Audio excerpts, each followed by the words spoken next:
Burns now with a cross. This is Vernon! Vernon scores! Grimsby Town is over! Utter delirium at Blundell Park! Charles Vernon!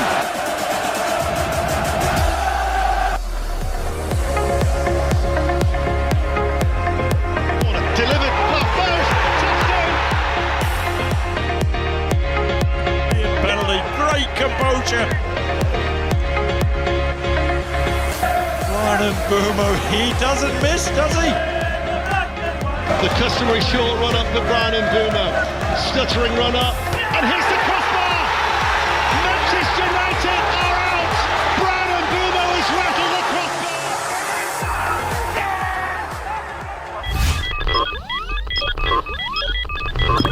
crossbar! This is TNT Sports' Adam Summerton, and you're listening to Three Fish on the Shirt.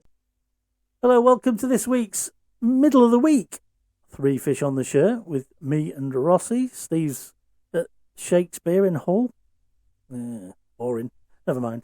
It's not for everybody, but the Scottish play is on in Hull and we've gone to see it. So enjoy, Steve. But it's me and Rossi to talk about last night's game against Accrington Stanley. And then we'll be having a short interlude. And then we'll welcome our special guest, Alex Irons of TalkSPORT, who's doing following a team all the way from the preliminary rounds of the FA Cup all the way through to the final, and he picked us up when we beat Wellston, and we beat Weston-super-Mare to have him stay with us, and now he'll be up this week to see us play Wolves, so we'll have a bit of a preview of Wolves as well. I'm Dave Dixon, this is Rossi. Welcome, Rossi, how are you doing? Not bad, mate. Oh, yeah, get my teeth in again. Not bad, mate. How are you? I had that problem earlier. Yeah. Yes, very good, thank you. And all the better for last night. Before we move on, if you get a chance to subscribe on YouTube, please do. It helps us massively, and it really helps us boost our audience, which is fab. And thanks again, as always, to our I can point to it, our sponsors, Winner Chicken Dinner, who very generously help us out this year with sponsorship of the channels, so thank you to them. And Rossi, midweek game this week. It's going to be a bit like that all February, given that, as we said last time, first game on the 7th of Feb, 6 games in the month, and it's only a 28-day month. It's a bit compact, isn't it? Yeah, just a bit. A lot of player rotations and squad rotations and everything else, so good game last night. But last night we got a bit of a taste of what that rotation could look like and what sort of quality we've got coming in. So we got a chance to see, first off last night, Maldini Kacurri at the back and Tyrell, Sellars Fleming. I have to think about all three of them names to get them right, in the right order and the right names. On the left, in place of Charles Vernon. Walker in the middle and McEachran back, no Corey. So you can see that there's a good level of rotation in there, and you can imagine that being for any game, can't you? Not just an Accrington in midweek. You know, you can see that rotation happening, in any game. We're well served across most positions now, aren't we? Yeah, we've got a lot of squad depth, which helps us in these types of months that we're going to got coming up. Defensively, I think we've got a lot of depth now, which we never used to. Midfield, especially over the last couple of seasons, we've never had much depth at all. Now we can, say that we can just swap players out and we don't really change a lot. Well, middle of last season, or middle of the back half of last season, we were relying on scholars coming into the team, weren't we? Off the bench. I think one game we had 5 subs instead of the 7 allowed or whatever.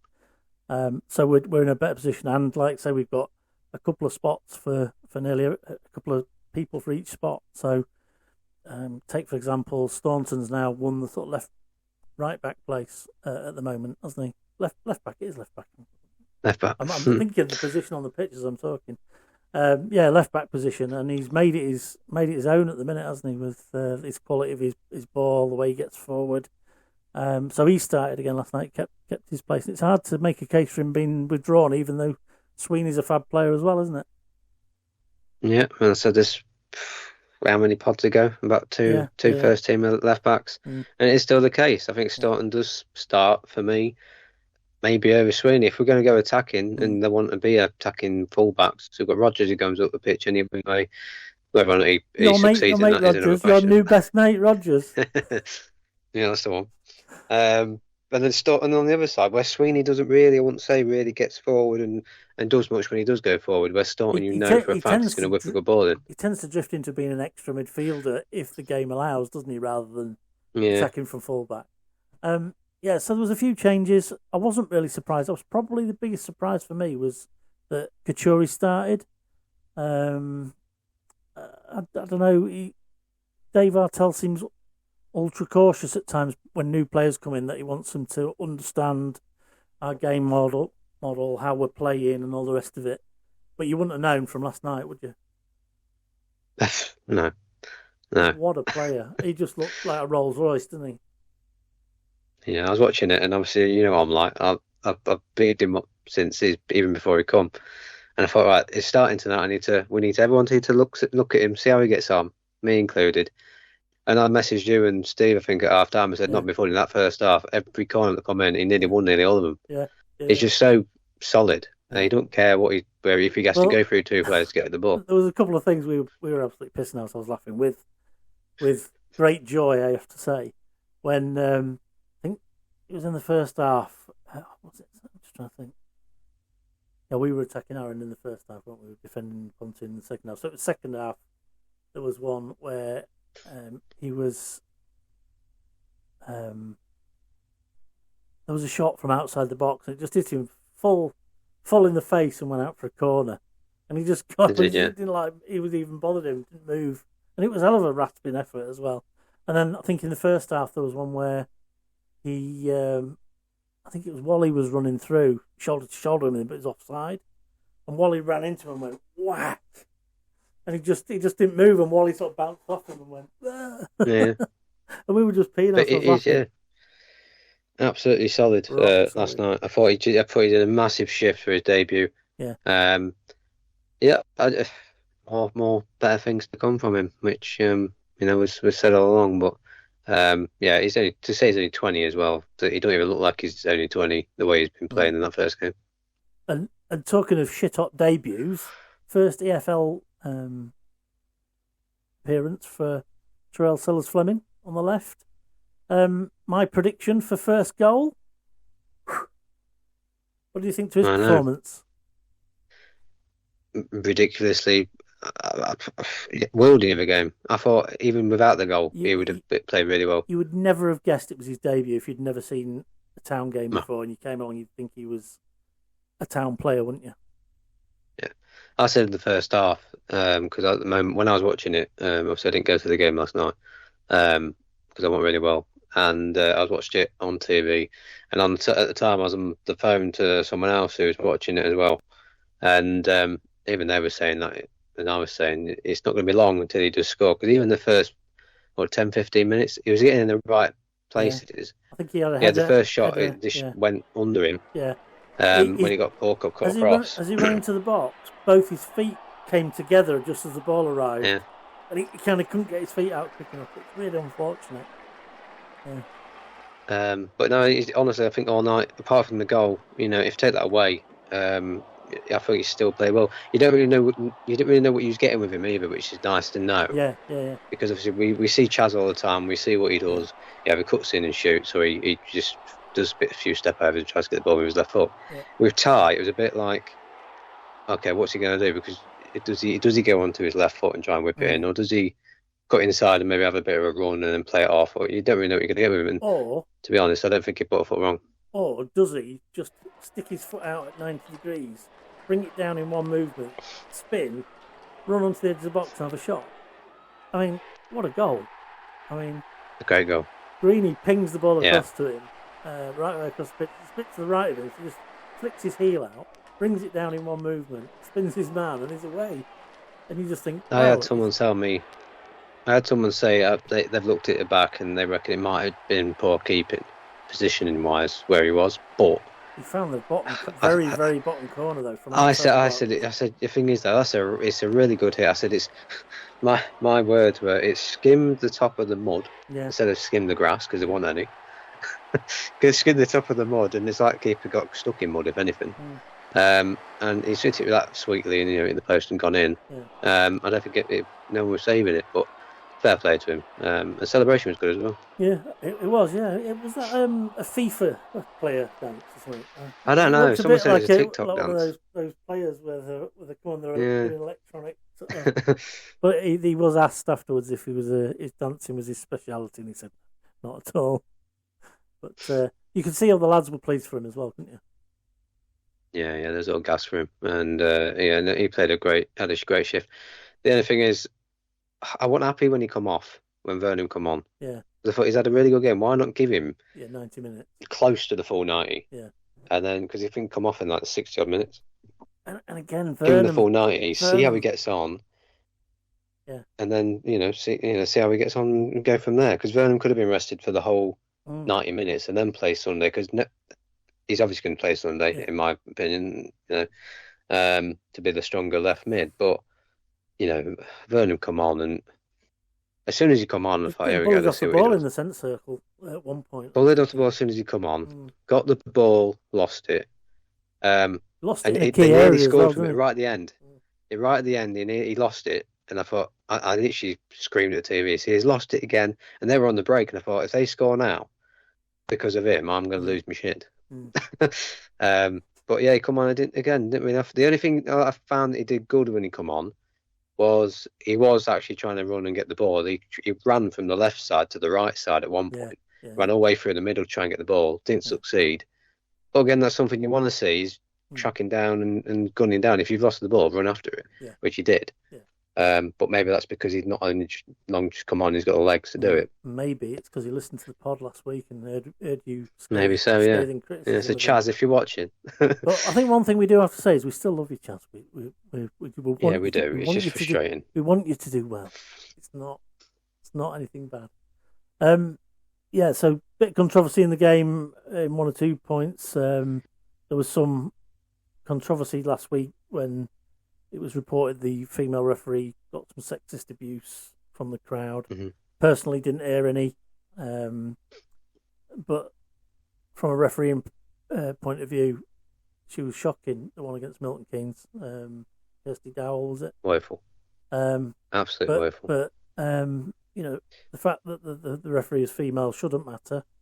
And last night it didn't matter. In fact, she was one of the better referees we've had all season. Yeah, and the fact that ref against MK Dons got rewarded with a game in the league above the following game week, I didn't understand. She should be getting a Premier game then tomorrow, next week. Yeah, probably, yeah. But no, last night's ref, I thought she actually had a worldie. I thought she had the game play. There was no stop, start. It was kind of, One of the things that I've noticed about refs at BP this season, and I think most people noticed it as they watched League Two refs throughout, is they'll give a pernickety little foul 1 minute and then ignore somebody being side down, and you think, come on, get some consistency going. She was consistent all night. Yeah.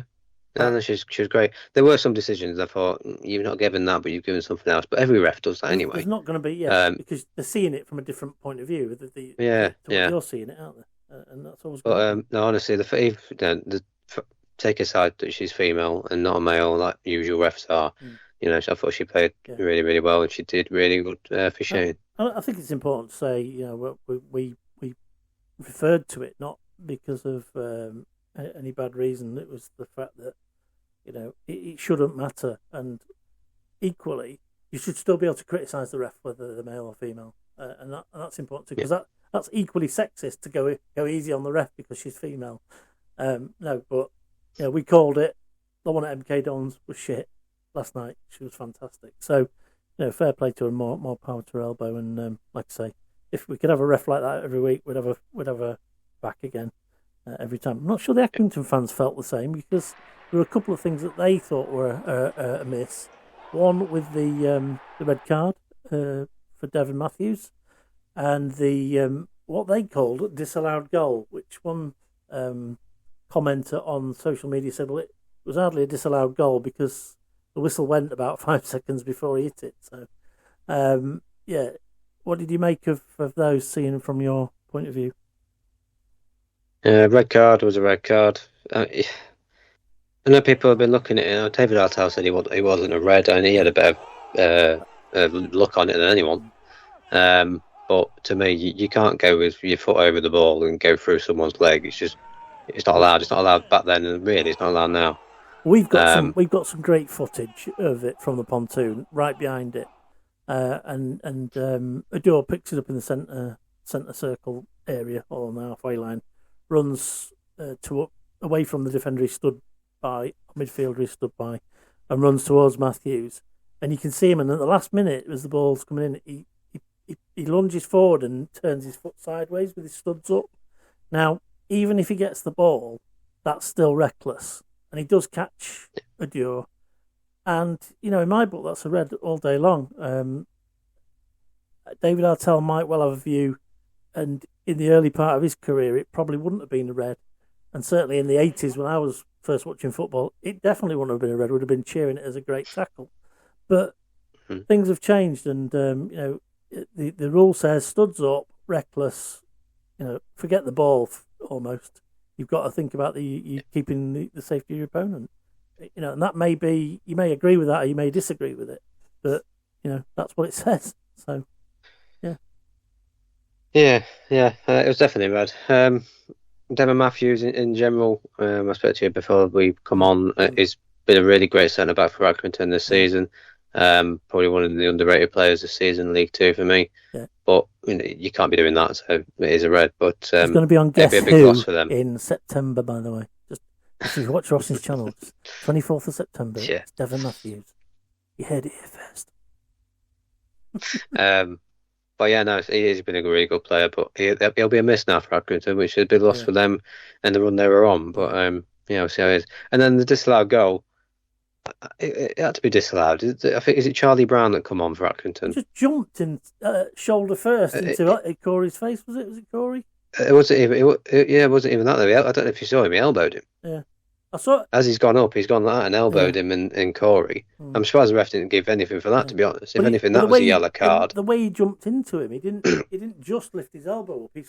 He jumped into him without even looking at the ball as well. Yeah, so, it's a free kick. If anything, that could have been a yellow. Then he got a yellow anyway because he was moaning at the ref. Yeah.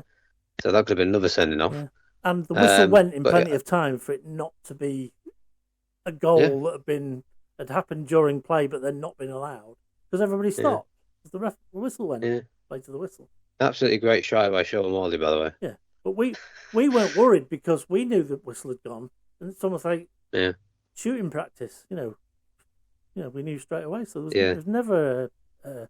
I did say once the whistle went and Sean Morley hit it, what a strike! Just a shame it wasn't actually during when the match was supposed to be playing. But I think that's fair. And like I say, he's probably the man that was probably the most danger all night for them. He always seems to be a pain in the arse against us. Sean Morley, he is a veteran now. Is he? 38 years old, something like that now. Yeah. He's getting on there, Sean. He's never played at a massively high level, has he? But he's always looked a nuisance. No, he's always been a pain for Accrington. I spent half the game calling Gareth Wally, and I realised about 70 minutes that it wasn't Gareth Wally, it was Sean Wally. But I knew what I was thinking of, but I just got the wrong name. It's only when I looked him up and I found out he'd never played for Accrington, I thought, that's not right. Oh, it's Sean. Yeah. So, a really important 3 points last night. If we'd have lost, Accrington would have overtaken us. If we'd have drawn, it'd have been 3 draws in a row, 3 points from 9, which feels like a slump after, a good chunk of wins. I've had to look at all the different cuts of our form at the minute because of the different reference points. So, just to clear them up. So we're unbeaten since the 20th of December in the league. Just give me notes so I can speak on the microphone at the same time. So unbeaten in the league since the 20th of December. That was the Bromley game. So we've got 10 unbeaten in all competitions with 8 clean sheets. So that's won 7, drawn 3. If you take just the league, it's 9 unbeaten, and that's 6 wins and 3 draws, including 8 clean sheets. So 8 clean sheets out of 9 in the league. And through those games, we've won 6, drawn 3, lost none, scored 9, let in 2. those two were in the same game, obviously, because we've only had one game with goals in. That's 21 points from a possible 27. And if you take 2026, it's eight wins and 2 draws, 6 clean sheets. That's essentially where we're at. And the other cut you can take of the data is Jacko's record. His first game was the game we lost at Bromley, 2-0, and his record since then has been that we've played 11, we've won 7 of them, drawn 3 of them, lost 1, scored 9, let in 6. However, those 6 goals were let in against in 3 of the games, only 1 of which we lost. So the Bromley game was the only one we let in, 2 we lost. MK Dons we drew 2-2, and Western Supermare we won 3-2. Sorry, I missed off the cup goals of that. We scored more than that in them 11 goals. But 8 clean sheets in 11 is unbelievable, isn't it, for Jackson? Mental, isn't it? He just looks so solid in goal, doesn't he? Even last night, even when he's the last resort, you don't shit yourself, do you? No, that's what I mean. He did a good save in the first half, was it? Towards the end? Yeah. I think it was Grant. I want to say it was Grant. Yeah. Had a shot from range and he had a really good save. Yeah. But even the pitch last night, obviously, it wasn't the greatest to play on, but he still commanded the box anyway. He smothered everything. At the minute, anything on the floor, anything loose, he bangs on it. He's got it. Now, the worst things for defenders, and defenders must be a god save to defenders, mustn't it? Yeah, it's got to be. It's just fair play to him. I have no words for Jacko anymore, to be honest, because it's just, I think week in, week out, Grimsby fans, especially, well, me anyway, I think we're just kind of in awe of him now. The exact words I was just thinking, because as I came back out for the second half, I was just taking a bit of footage as I came down the goal, and he was there, and I was thinking that exact words. I was in awe of him, like, oh, Jacko, like a schoolboy again. Jacko. Yeah. We love you, Jacko. The thing is, I've seen Grimsby fans saying a few things about, if we get him permanently, it'd be good, obviously.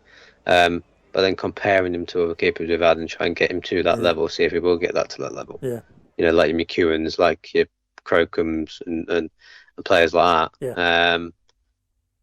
Again, probably the only problem is, like, if he does play like that, then the other teams will come for him. But, if we can hopefully get him on a permanent and win-win, but will Barnsley want to use him next season? I think it would cost us a few quid. As you say, they signed him on a 4-year contract last year, didn't they, or the year before? So he's got 2.5 years left. Compensation will be hefty. He's obviously not a League 2 keeper, but he is at the moment. But he's obviously better than that. It would take a fair bit of cash to buy that contract out. So yeah, as you say, looking at this spell, he's gonna come up in the data somewhere, isn't he? Someone. Do we get rid of players though that we might not need for next season, or maybe they might just not want to be around? We only want him. We don't want anybody else. We'll send him out. Yeah, well, not even just goalkeepers, just anyone in general that might either leave or want to leave. That cash that we get for that player or them players. Yeah. Do we just put it all on Jacko, and then other than that, we just fish around and see what else we can get? Me and Steve were saying... Speaking of people that might be leaving, all right, McEachran got a lot last night, didn't he? Yes, yeah. It looks like he's done his army by looks of it. Well, I was looking at. We said that, although David Artell says it looks like he just got cramp. Hopefully he has, because he's a good either starter or a bench player we need to bring on. Yeah. So especially against Wolves on Sunday. Artell was quite hopeful that the minute he felt it, they brought him off straight away, and they're hoping it was just a bit of cramp. He said he felt it when he played the ball a few minutes before and tried to run it off, but then it happened again. And to be fair, proper cramp is. It sounds like nothing, doesn't it? Oh, bloody football is cramp. It's horrible, especially you think your hamstring, it's a big muscle. It starts spasming like that. It's horrible. I have experienced it. It's not pleasant at all. So. Yeah, he went off, and that was positive. Me and Steve were talking about it as we walked through Mackie's car park last night on the way back to the car.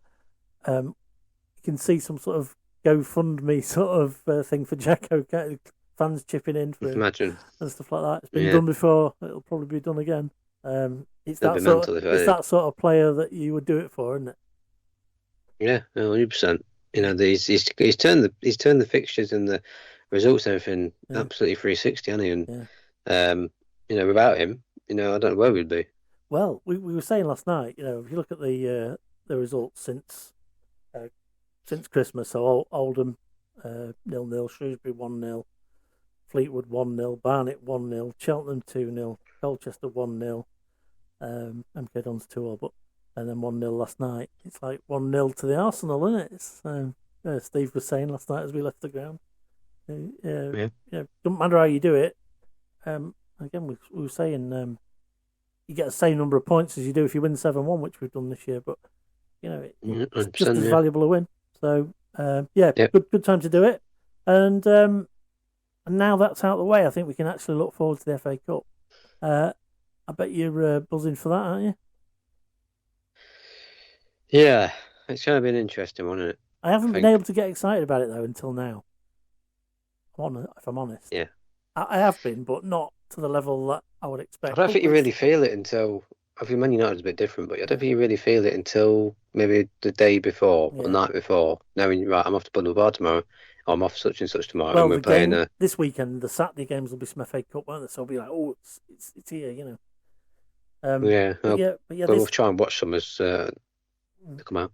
The importance of that game last night, though, has have me hold back my thoughts about Saturday, Sunday, really. So, yeah, I'm looking forward to it. We're going to preview that next with our old friend from TalkSPORT, Alex Irons, who's following teams right the way through. So we shall do that. Have a chat with him about his experience last time at Blundell Park when he came to see us play Weston-super-Mare. We already spoke to him about the Wealdstone game that he came to and looked ahead to Weston-super-Mare.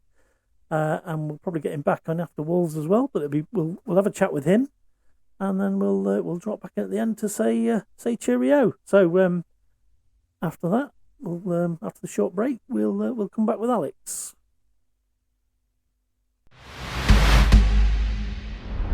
This is Craig Disley, and you're listening to Three Fish on the Show.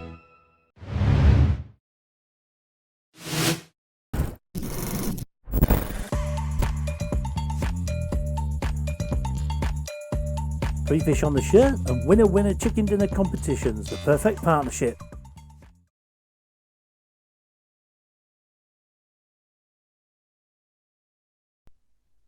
Well, welcome back. We've got a special guest this week to preview the Wolves game with us, but he's also following teams right the way from the very start of the FA Cup right through to the final. Currently, we're it, having beaten Weston-super-Mare in the last round, who were the team that we played in the last round. Alex Irons of TalkSPORT fame as well. Welcome, Alex. How are you doing? I'm good, thank you. Thank you for having me back. You're very welcome. We were intrigued to hear about your journey through the FA Cup rounds to Blundell Park last time you came on a few weeks ago. That led you to Cleethorpes in early January to see us take on the mighty Weston-super-Mare. How was your journey up? Did you manage to get up in time? And how was your experience at Blundell Park? Yeah, I think I came up with about 2 hours to spare, which I thought would be more than enough time. But I was, and I saw Rossi as well. I got to meet Rossi outside Pips Chips, which is a fantastic establishment. Never had a deep fried Baby Bell before, and I might have one again this weekend. Are they open on Sunday, Ross? Yeah, they are, yeah. Well, providing my arteries allow it, then I'll have another one. Well, while we're on the subject, seeing as we've got a Pips Chip moment, we might as well do it now. I went last night and tested the spaggis. What is that like? 2 slices of spam with a layer of haggis in between, deep fried in batter. Really, really nice. Yeah, I can heartily recommend, although the heart bit's probably not necessarily the best link in the world, but well done, Pips, on your spaggis. Yeah, I'm not sure it's everyone's cup of tea, but I really enjoyed it. Sorry, Alex. I might give that one a miss, but thanks for the recommendation. Yeah, so you sampled Pips, you had the pleasure of meeting Rossi, and then you headed down the short walk down to Blundell Park from there. Yes. Luckily, someone at the club who I'd been in contact with had given me a ticket in the I was going to say in the posh bit, in the hospitality suite. Well, that is the posh bit. It is the posh bit, but it's formally not called that. And of course, you guys saw me on the pitch for a brief moment, getting a bit of content. We did. In a vest that was way too small for me, but they wouldn't let me on the pitch otherwise without it. It was a good experience. I don't get to do a lot of hospitality, so it was nice to be able to see how the other side live, essentially. But Grimsby do a good hospitality package. Did you sample the fish and chips? Stuff. I did. It was that's why I didn't have pips, chips, fish and chips. I can't have two lots in one go. Yeah, the Baby Bell was the starter, and I should have gone back after kickoff, but it wasn't open. Otherwise, I would have got dessert there. Those like deep fried lemon curd sandwiches I've heard so much about. You had a humorous moment when you sat down to take your place as well, didn't you? Yes, I was sat in the executive members. Oh, yes. Sorry, yes. I meant with the. Sorry, I thought you meant before before kickoff. Yeah, they have like a little place card with everyone's names on it, so you know where you're sat. And my name is Alexander Irons. So my name is Michael Caine. On the place card, it didn't say Alexander Irons; it said Alexandra Irons. So they misgendered me and got my name wrong, but it's fine. I assumed it was for me, unless no one else called Alexandra Irons turned up. So I was just imagining somebody called Alexandria Irons turned up and go, "Hey, you're in my place. Get out." Exactly. I didn't. Oh, your place is on the floor. All right. Yeah, fine. That sounds about right. But the fish and chips was up to quality. Then you were impressed. Oh yeah, very very good. Not on par with Pips. I'm going to say. I was going to say not as good as, but I'm going to say on par with. Yeah, very very good experience. The game was a bit of a weird one for you boys. Good one for the neutrals. Yes. I was a little bit worried it'd go to extra time, because if it did, I wouldn't have been able to get home, because the last train would have gone by the time that I think would have, as second half extra time would have come to a close. I think the last train would have left Cleethorpes, so I would have been stuck up that way for the evening, which I didn't want to be. No. As lovely as it is up there, I wanted to get home in the dry. All round a lovely experience. I'm looking forward to seeing how Grimsby get on against Wolves on Sunday. Yeah, I think from our perspective, looking at it objectively, it was a bit of an FA Cup cracker, especially for anybody who definitely wanted to see a game with plenty of goals and lots of thrills and spills. Anybody who wanted to see the underdog give the bigger team a bit of a shoe-in. They certainly pushed us all the way, and they surprised us a little bit. You always hope that you're going to just steamroll them and get them out of the way, but it was an entertaining affair that went the right way at the finish, thankfully, and ensured that you'd be revisiting us this weekend. For the third time. Yeah. I went from coming up with Wealdstone in the away end for the second round, that's right. And then I got treated to hospitality in the third round. So the fourth round isn't as plush. I've got a media ticket, so I wasn't able to get in through the usual ways. Luckily, I was able to apply for a press pass. Tickets are like the proverbial rocking horse shit at the moment. The ground holds just under 9,000, so it probably isn't as bad as the Man United game, but they could have sold that out 3 or 4 times over. So you're probably looking at they probably sell 10, 12,000 tickets for it easy this weekend, and there's 6,500, 7,000 Grimsby tickets and the 1,200 Wolves tickets, and that's it. So you'll experience a different atmosphere tomorrow, because the place will be absolutely full. Tomorrow, Sunday. I expect it to be rocking. You expecting a good atmosphere, Ross? Yeah, I think it's be the same as Man United in a way. Obviously not credit to Wolves, but it's not as big as Man United team-wise. But I think they'll still give it a go. Even Brentford, when we played them, there's still a good turnout when we played them. Yeah. Obviously we got absolutely hammered, but hopefully that won't be the case on Sunday. But yeah, the atmosphere was rocking, so hopefully it'll be the same. Yeah. And is it the longest stint you've had with the team throughout the cup then, Alex, as you followed through the? No, the longest stint I've had would have been with Whitstable. So I followed them after they'd beaten Edgware and Kingsbury in the preliminary round, all the way back at the end of August. Right. And that run ran until the 4th qualifying round in mid-October. So that was about 6 weeks. I think it's about 4 matches because they played a replay as well. So they beat Dulwich Hamlet in the first qualifying round, Chichester in the second, and Hungerford Town in the third. And the fourth round of the qualifying round is the furthest they've gotten ever in the FA Cup. Wow. So it was a big moment for them to go up against National League opposition, which they didn't fare that well against. Wealdstone kind of put them to the sword very, very easily, and they beat them 5-1.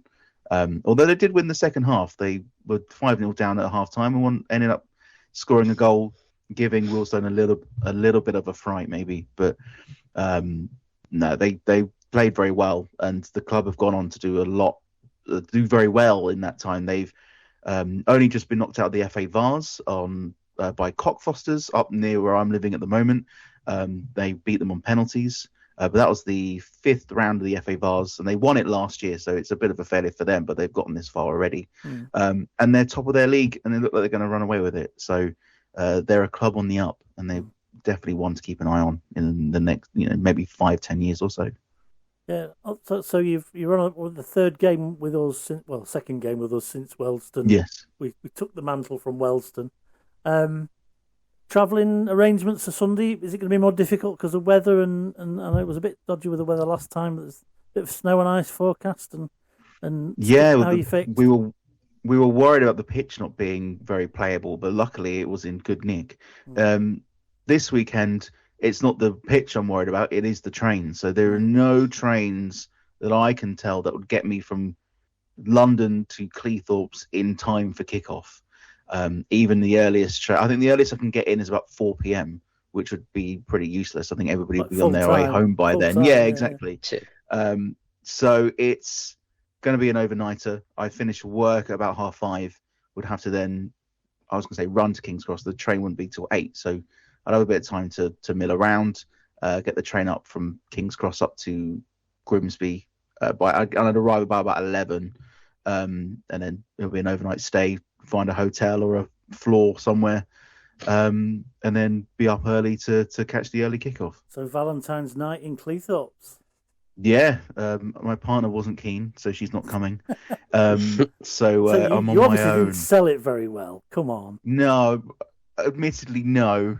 Anything when football is around, she's very much not interested. I did get her to one game once, but she kind of didn't have a choice, and I bribed her with food.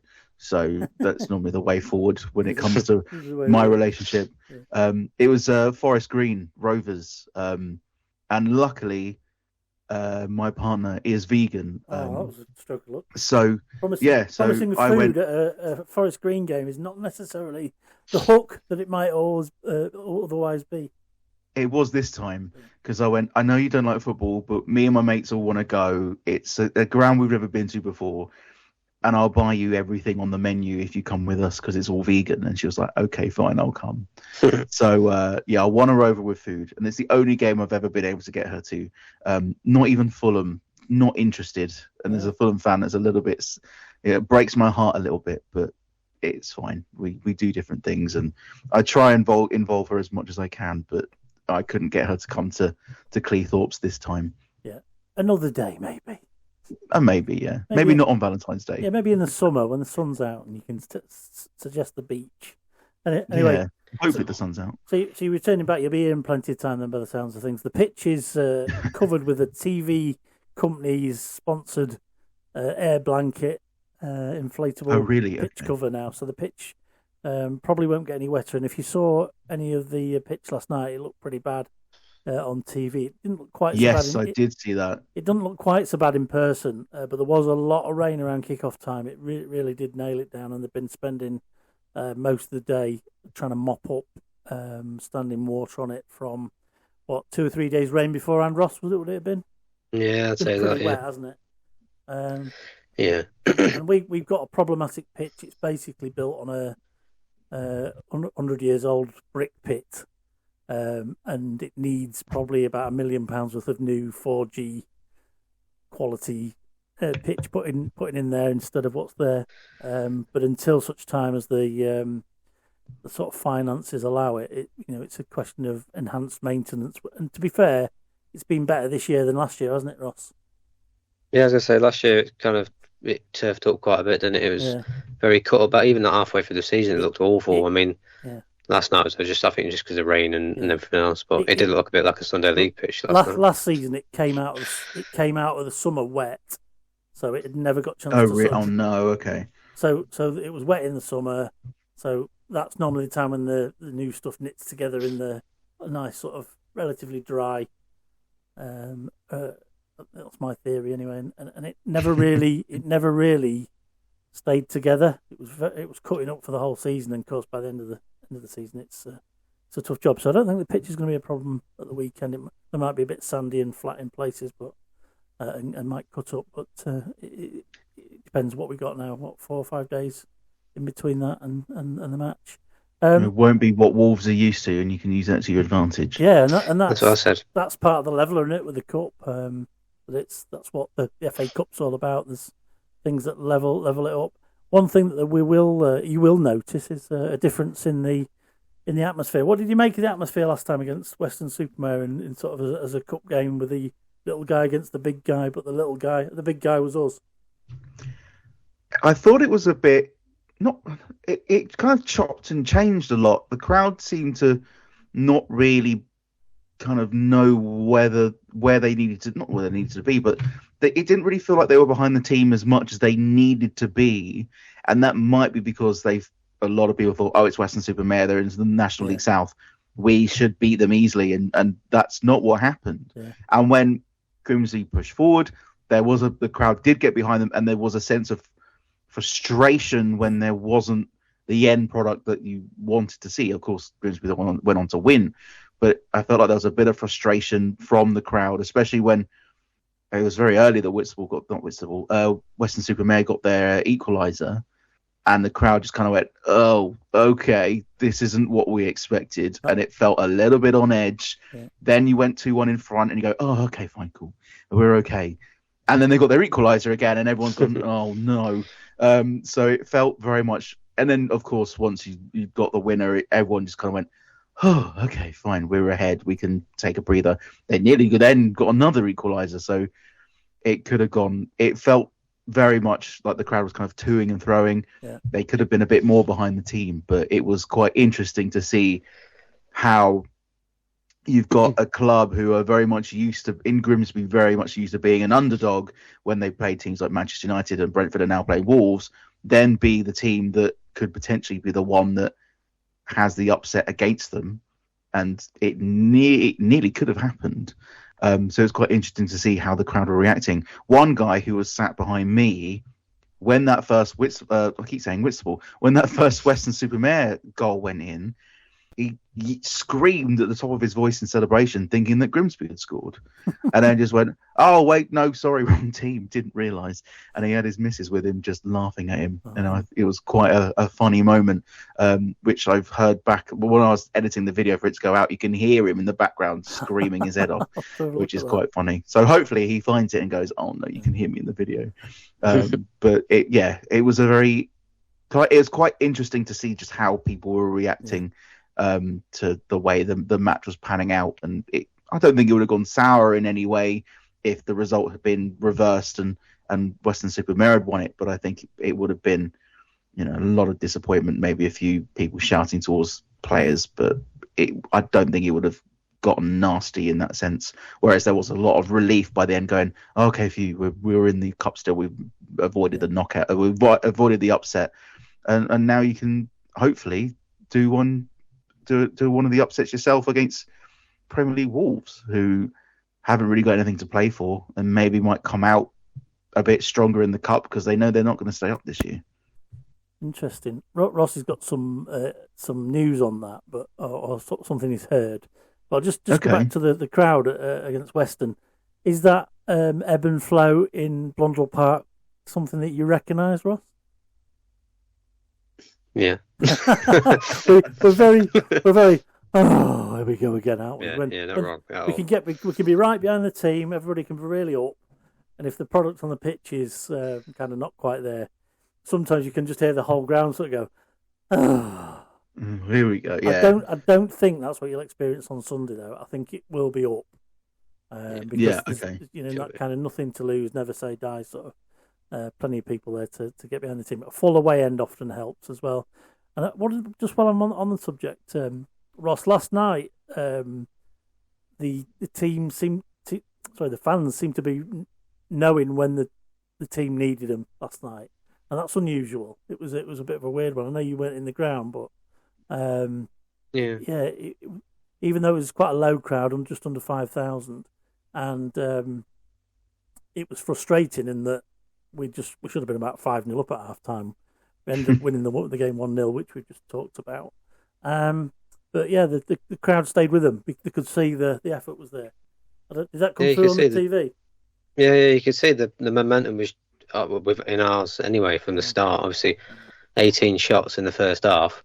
There's one of them should be going in.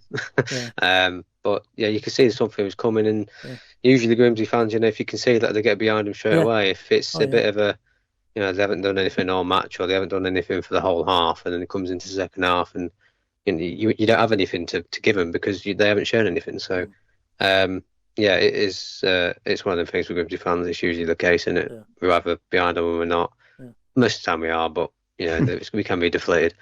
I think that Western Superman match. I think the only thing I remember about it, I'm pretty sure it was that game because I was very relieved it ended. It's really, really cold. Oh, it was freezing. I'm pretty sure we said, Dave, and we rang each other and said, imagine if it was 7:45 kickoff. Yeah. Well, I think it was 6:45 kickoff. Yeah, we were walking back to the car after, and I was, it was dodgy underfoot going out. And the pitch was getting crispier as the game went on, wasn't it? Yeah. Yeah, that was, I think, as cold as I've been there, to be fair. Yeah, no, it was pretty chilly. And I had to de-ice the car when I got to the car as well, which was different. But yeah, I think if it had been an evening kickoff, I think it'd been off, actually. It could have been, yeah. Anyway, Ross, you've got some, not inside info, but you've heard some news from Wolves that suggests they might go a little bit weaker than possibly expected. Yeah, I heard about a month or so ago that the Wolves board have supposedly told the manager that we don't care about the FA Cup. We want to try and stay up in the league. We want to try and do as much as we can in the league. Don't be embarrassing in Premier League. So they might put a weakened side up against us. Not a very weakened, but a bit off. Sean Larson was rumoured to be going and leaving anyway, and then about 3 weeks later, then obviously he's gone to Palace now. So that's a win-win for us in a way, even though, to be fair, 50 million for a striker that's only scored 1 goal in so many games in the Prem is a bit hit and miss for me, but if that's the way the market's going nowadays, and it is. But scored more than he scored 2 yesterday already, didn't he? Yeah. I did, yeah. I saw it last night. And they lost still, so... Yeah, so, I don't know. It's an odd one, but I'm hoping they do put a bit of a weaker side against us and just try and just see us out. I think they'll be strong enough for us. But like I said many a times, if we play like we did against Man United, and the effort's behind them, the crowd get behind them, it's hard to play against teams and they've got momentum, they've got the fans behind them and everything else. It's daunting for other players, isn't it? Away players. It'll be unusual for them. They put Shrewsbury to the sword in the last round, 6-1, in the which was probably a slight relief for them. Well, do you pick up anything on them, Alex, in your sort of day job or in your interest of football, watching Premier League? Do you pick? I kind of saw a bit of them yesterday when they played Forest, and Forest was kind of, they battered them going forward and couldn't put the ball in the back of the net, which has now seen Sean Dyche lose his job. Wolves are a funny one because I feel like they deserve a bit more than where they are in the table, not in regards to position, but in regards to points, and they shouldn't be on 9 points now. I feel like they should have had a few more results along the way. They're a side that play good football. They're just a bit all over the shop. They're still a young side. They're an inexperienced side. They've had, of course, all their major players move on and they've not replaced them properly. So I feel that going forward into this game, if those younger players will probably be, they want to prove to the management and to the board that they're worth at least staying on for next season. I think they might try and use this. I know Rossi says that they're not that bothered about the FA Cup, but I think if you're Rob Edwards, you're going to want to keep your fans on side as much as possible, and you're going to want to play the strongest team possible. There may be some players that go, they want to be rested. Some players will be rested. So it could be as you said, a not a full strength side, but I still think they'll play a pretty strong side on Sunday afternoon. But then Grimsby haven't lost a game since before Christmas. So Bromley away, 20th of December. Yeah. Was the last defeat. So I feel that with Grimsby coming into good form, Wolves coming into absolutely awful form, despite beating Shrewsbury as convincingly as they did. I think it could be. I think there could be an upset on the cards, quite honestly, and I'm saying that as with my football quote pundit hat on more than anything else. So it's going to be a good one.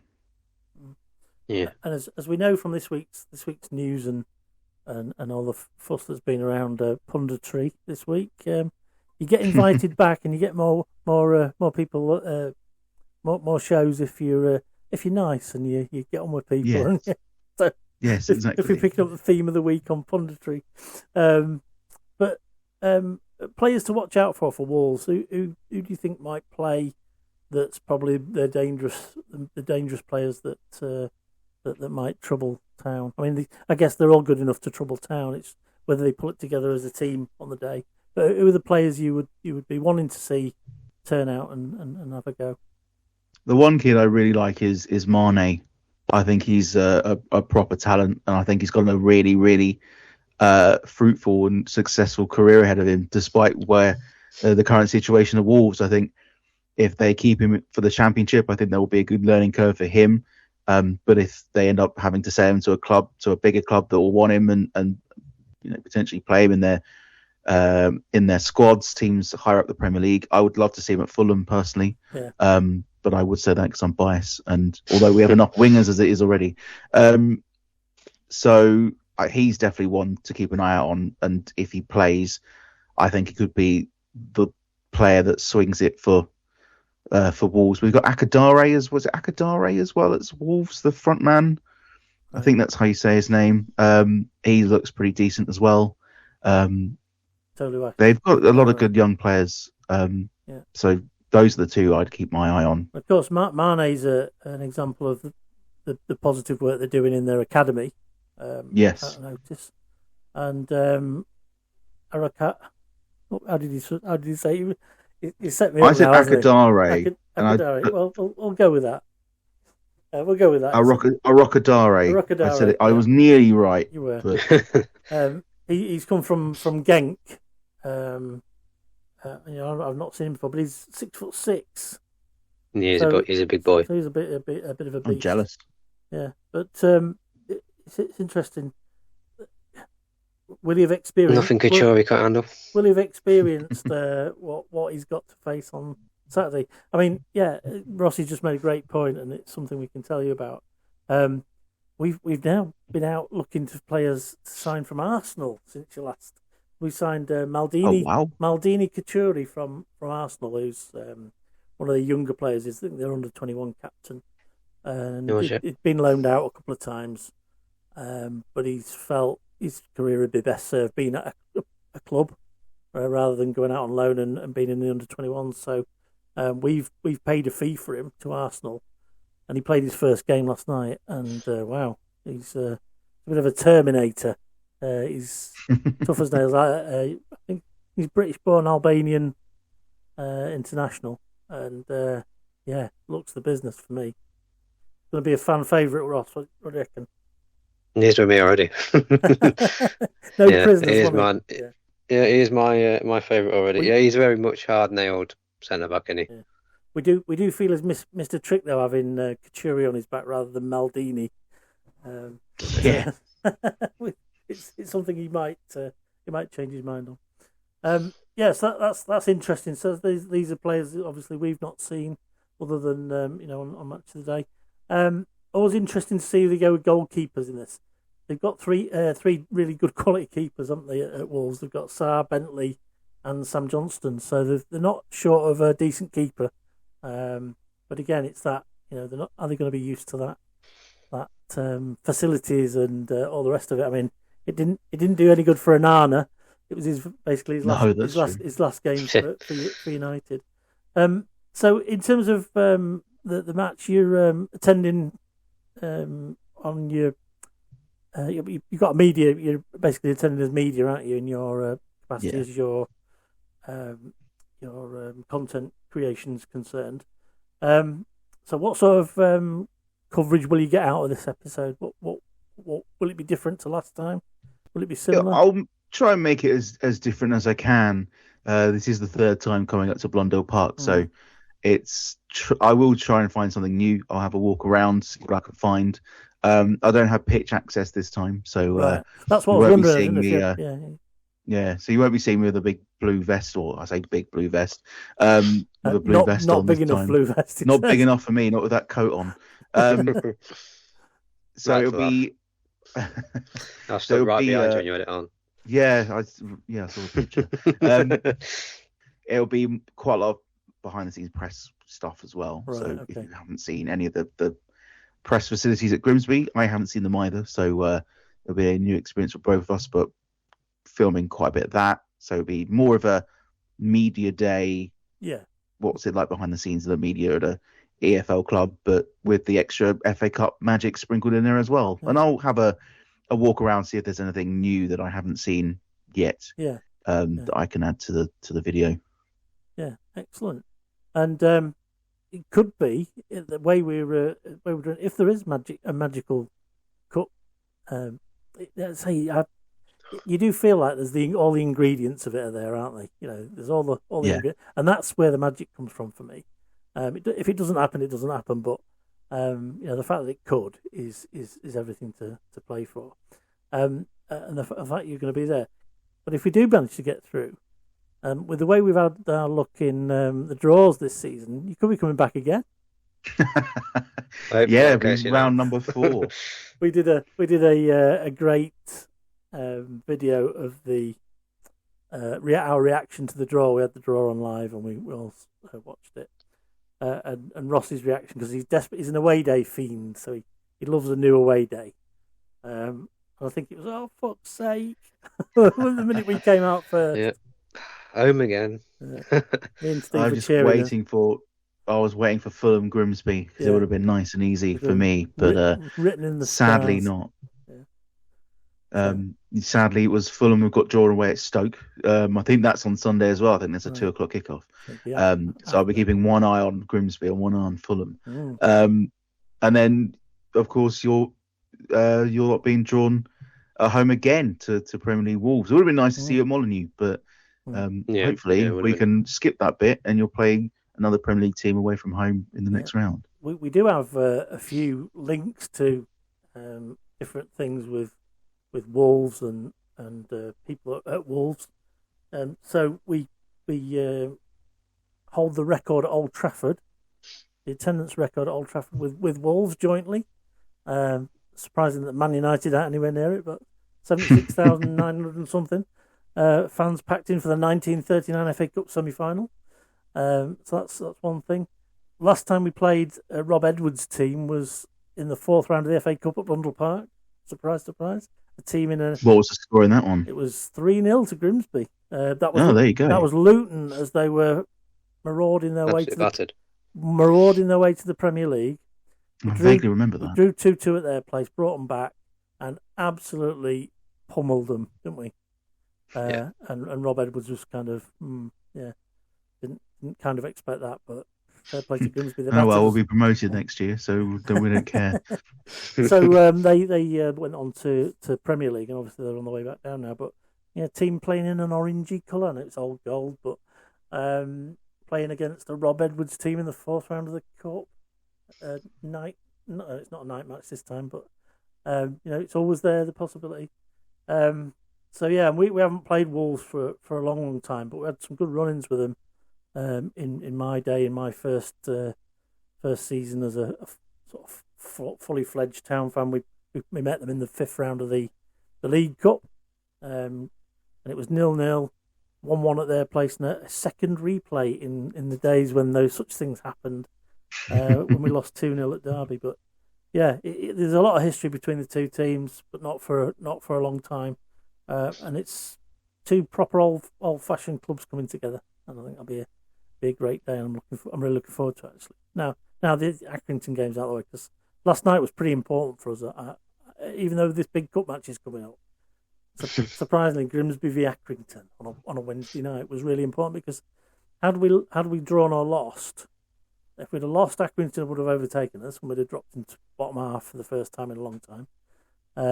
If we'd have drawn, that would have been 3 draws in a row and 3 points from a possible 9, which would have felt like a bit of a slump, even though the unbeaten run would have continued. So to get the win was important last night, Ross, wasn't it? Yeah, massive. Now we're 1 point off playoffs at the minute, but other teams have got to play still. Yeah, but there was a game in hand involved that we're getting points in the bank, aren't we? Which is important. Yeah, obviously we've got Walsall as well at home soon, so that's another match that we need to win, to be honest, especially where they are. I mean, they're dropping like flies anyway, but you'd hopefully beat them. But their record at our place is pretty decent, so. Yeah. Of late, isn't it? But once that Accrington game's out of the way, you feel like you can look forward to the Wolves game now. And say the only chance of a ticket, other than you sorting yourself out from your content point of view, now is pretty much a competition. Is about your only chance of getting a ticket. Going a raffle. Yeah. So we're looking forward to it. Are you available to say hello to? Will you be rushing? Yeah, I should be. Yeah, hopefully we'll get so I haven't booked anything in regards to a hotel yet. So to pull the curtain back a little bit, I only found out today that I got my pass. So I haven't had a chance to book my trains or my hotel. Okay. I know it's going to be pricey. I know the trains are also, when I was having a look earlier on the apps, they were like, oh, this train's only got 3 tickets left. I'm like, oh, please make sure it's still available. It'll be at that price that they do sometimes just... Yeah, it was still like £100 or whatever to come up from London. So, and then there are no trains on Sunday. So I think I've either got to change at York or change at, I think, Sheffield or something. Wow. So I've got to go right across into the Yorkshire heartland just to get a train home. So it's all part of the fun. Yeah. And it gives me time to edit the video and get out. You need local intel on us for if you find places are booked and you need to look for somewhere else, just let us know and we'll see what we can do to point you in the right direction. Hopefully it should be all right. But it's not like the summer where... Fingers crossed. Hopefully it's not booked out by the Wolves fans, all 1,200 of them coming up. Yeah, and all staying over on a Sunday. The good thing is on Sunday, there'll be some of them guys will be suffering from, lasses will be suffering from the partner doesn't want to be in Cleethorpes on a Valentine's night. So you might I know that feeling. You might be in luck. It's been a pleasure having you back on. Will you come back again and tell us about your experience in the Wolves game? Definitely. Even if Grimsby fall at this hurdle, I will be more than happy to come back. Either way, we'd love to have you back on. I think you'd be our first guest to come back on 3 times if you've done that, which says you're... Do I get to keep your microphone if that happens? Yeah, you can have it, yeah. I'll spray it gold for you. I went to Humberside last week, and for the first time they invited me on FaceTime. Not that I was on the screen anywhere, I don't think. But the producer came on before and he goes, "Oh, it's Big Mike Dave," because I had me set up as I've got it now. Big Mike Dave, excuse me. Yeah. I said, "Oh, no, just admiring your microphone." Oh, good. That's proper radio producer for you when you're admiring people's microphones. Yeah, it's all AirPods these days. No one comes in wearing headphones or a microphone. It's all, I got an AirPod if you're lucky. Mine, I'd never trust my AirPods to A, stay charged, or B, to give me the level of sound I want. But Rossi's always sound all right. Yeah, it's all right. I'm talking through a mic as well as hearing you through these. So, it does all right. These do the job. That'd be why he sounds all right. If it was just coming through those, it'd sound awful. Yeah, I was going to say, yeah. Prepared. Yeah. But we now know if we need any technical advice and stuff like that, we know somebody who knows, and if they don't, they know where to go. It's not what you know, it's who you know, isn't it? Exactly. Yeah. That's how the industry works. Yeah, good. Well, it's been a pleasure having you on again. So without further ado, we'll say cheerio to Alex, and we'll look forward to having you back on, win, lose or draw, and it can only be a draw that then goes to penalties. or extra time and penalties. Then there has to be a win or a loss. Then, Which you can stay for this time. Yeah, exactly. Hopefully, all the trains are working, and I can get home if the game finishes at 4:15. Yeah. So fingers crossed. Which is the time you would have got there if you were travelling on Sunday. Yeah, that's a good point, actually. Yeah, you'd have been seeing yourself arriving. Yeah, it's been a pleasure. Have a great trip. Hope we get a chance to say hello. But if we don't, we'll catch up afterwards. And all the very best to you. Thank you for having me. You too. So that was Alex Irons with us, as a producer at TalkSPORT and Fulham fan and follower of the FA Cup from the early rounds. And currently he's tied to Grimsby Town until they either win the thing and are waving the trophy round in Wembley in May, or until we go out. Hopefully it's the former. Nice talking to Alex again. He's a good egg. Feel like we've known him for ages. Friend of the show, and he's going to come back again to see us for a third time after the Wolves game at some point. Yeah, he's always a good chat, and Ross. Yeah, like I say, it's weird talking to him because, like I say, you feel like you've known him for a long time, but we haven't. And it's like, obviously this is the second time he's been on. Hopefully he can come on for a third time after the Wolves game and talk to us about how he got on and whatnot. And no, it's nice to just talk to someone else and have a bit of another different insight to Grimsby, what we kind of don't see because we go there every week, and he doesn't, so he sees it from a different view. But no, always a good lad to talk to, Alex. So I'm hopefully he gets on well on Sunday. And it's a bit of a media view by the sounds of it this time, so I'm always interested to see the behind the curtain. But that's about it for this week's special midweek episode of Three Fish on the Shirt. And when you see I'm looking for my button, you know what's coming. It's come on, you mighty Mariners! Let's have them Wolves put to the sword. Special FA Cup one. Yeah, have a good rest of the week, Ross. Pleased you're feeling a bit better. Are you going to be fully fit for Sunday? Will you be Pips chipping it? I don't know, I am thinking about it. We'll see. As I mentioned earlier, I went last night. I was pretty hungry when I got there, and I thought, spaggis. Well, I do like a bit of haggis, to be fair. I thought, for a while. Spaggis. I'm gonna have one of them. And I had to wait for it to be fried because it's not something I like obviously sell many of because it's not everyone's cup of tea. But no, wow, yeah, can't fault it. And that Irish curry sauce went with it lovely. So yeah, get down to Pips. Good to see him doing well. Until then, we'll see how we get on Sunday.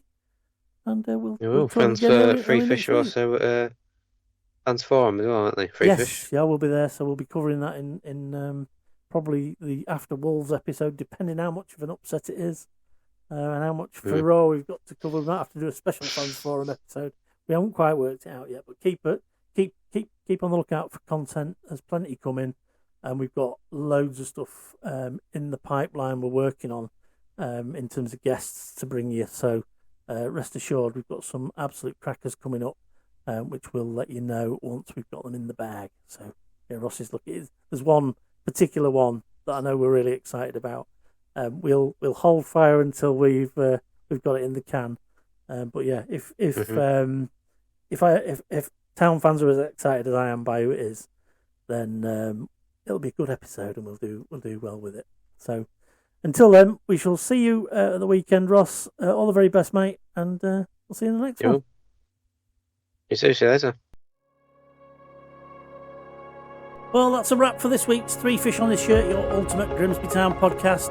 Thanks for tuning in and being part of our community, whether you're watching on YouTube or listening on Apple Podcast, through Amazon, Audible, Spotify, iHeartRadio or Podchaser, or anywhere else you get your podcasts from. If you're loving what we're doing and want more match analyses, in-depth discussions, exclusive interviews, then just hit subscribe. It's completely free and it helps us grow to bring you even better content, and it keeps that Mariners conversation alive. If you want to listen on the go, just ask your smart speaker to search for Three Fish on the Shirt, Grimsby Town Podcast, or find us at any of the podcast locations we've already mentioned. Drop a comment, leave a review, and share the pod with fellow Mariners, because football's always better when we talk about it together.